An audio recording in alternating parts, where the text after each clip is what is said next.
damos la bienvenida al profesor Juan Luis Arzuaga, que nos ofrecerá una exposición sobre la simbiosis entre el diseño y la materia.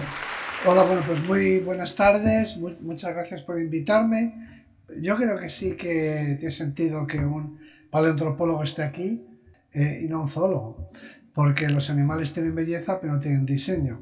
Entonces me gustaría establecer esta diferencia entre la belleza y el diseño. Los animales son funcionales y son hermosos porque son funcionales y proporcionados y elásticos y, bueno, armoniosos, por supuesto, pero no tienen lo que podríamos decir diseño, simplemente son eficaces. Así que el diseño es propio de la especie humana, no solamente en estética, sino muchas veces una declaración de principios y una ética, unos principios morales detrás de la imagen.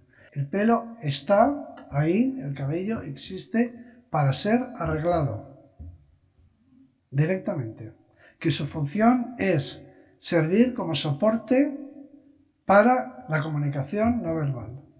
Entonces, cabría preguntarse, cuando uno tiene que reconstruir un homínido, como por ejemplo en este caso Lucy, que es un australopiteco muy conocido, tenemos el esqueleto, podemos reproducir bien, podemos modelar, digamos, su cuerpo, pero estos aspectos, si queréis epidérmicos, pero tan informativos, se nos escapan. Por eso me encantan las reconstrucciones que se han hecho a lo largo de la historia de nuestros antepasados, porque en todas ellas se proyectan hipótesis, se proyecta la idea que cada generación de científicos tiene acerca de la prehistoria e incluso acerca de ellos mismos. Porque sobre este lienzo proyectamos también nuestros fantasmas, nuestras inquietudes, nuestros prejuicios.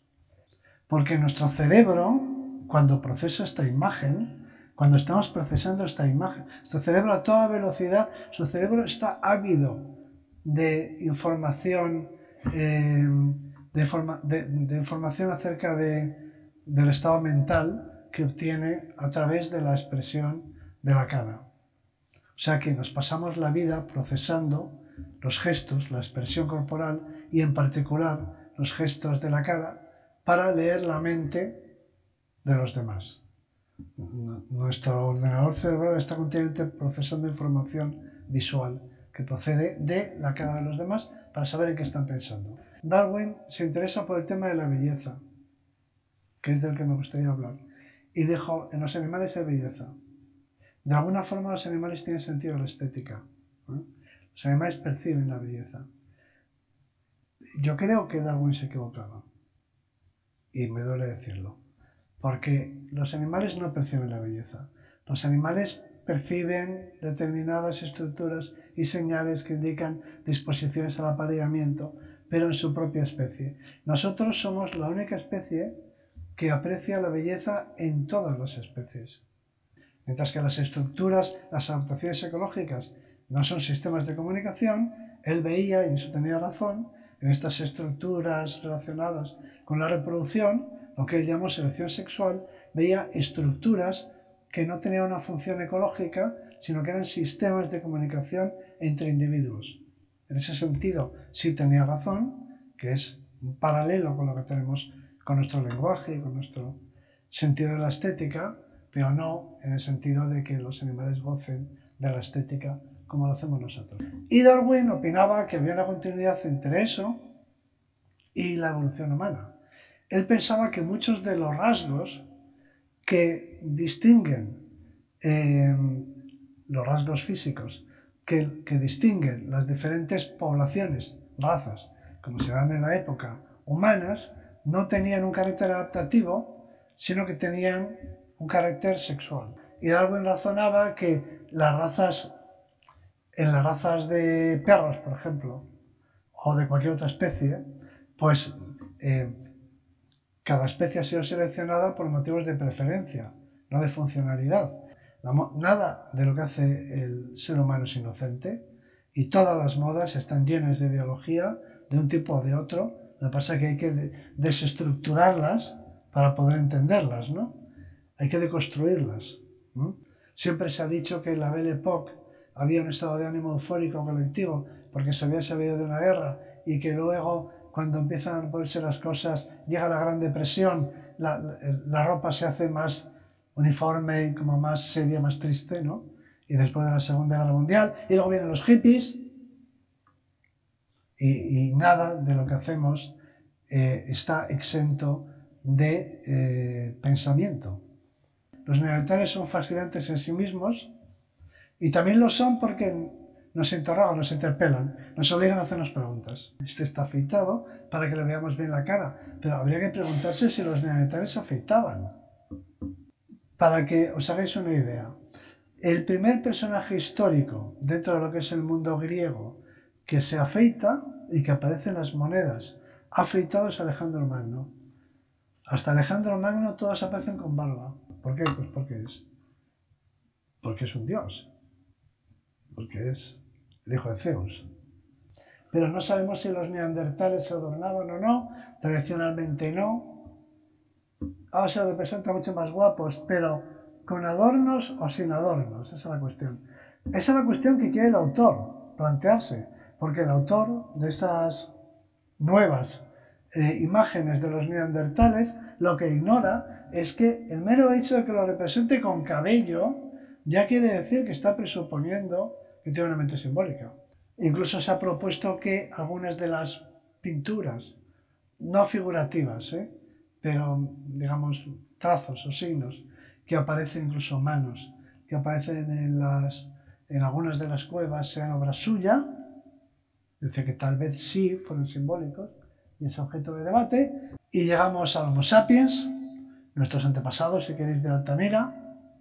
Y si esta conferencia mía pudiera resumirse o tuviera que resumirse en una frase, la frase sería esta: nuestros antepasados eran príncipes, porque normalmente se los representa como pordioseros.